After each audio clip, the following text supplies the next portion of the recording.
ఈ వీడియోలో beetroot juice చేసి చూపిస్తున్నాను. ఇది బీట్రూట్ గడ్డ చిన్న ముక్కలుగా కట్ చేసి గ్రైండ్ చేయాలి. బీట్రూట్ జ్యూస్లో యాంటీ ఆక్సిడెంట్స్, విటమిన్ సి ఆక్సీకరణ ఒత్తిడితో పోరాడతాయని, కొల్లాజెన్ ఉత్పత్తికి బాగా తోడ్పడతాయని శాస్త్రవేత్తలు చెబుతున్నారు.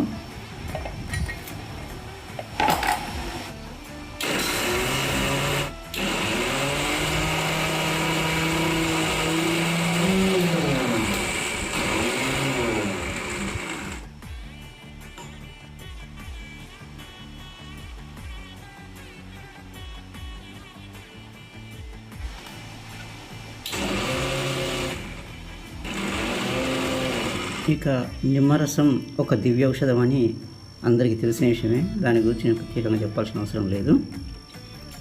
ఇక నీళ్ళల్లో కొంచెం అంటే ఒక పావు స్పూన్ ఉప్పు వేసి ఆ నీళ్ళల్లో ఈ నిమ్మరసం పిండుకోవాలి.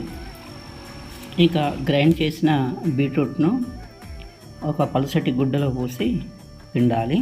ఈ బీట్రూట్ మనకు ఏడాది పొడుగుతున్న మార్కెట్లో దొరుకుతుంది. ఇది ఒక మంచి సౌకర్యం ఆరోగ్యానికి. ఈ బీట్రూట్ అనేక ఆరోగ్య ప్రయోజనాలను అందిస్తుంది.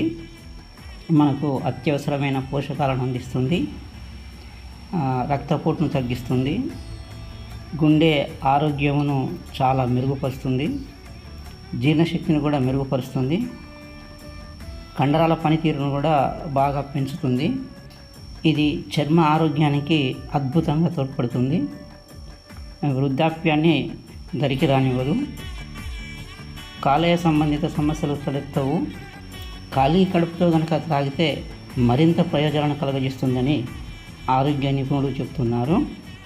కనుక ఏ వయసు వారైనా సరే ప్రతిరోజు ఉదయం త్రాగడం అలవాటు చేసుకుంటే చాలా మంచిది.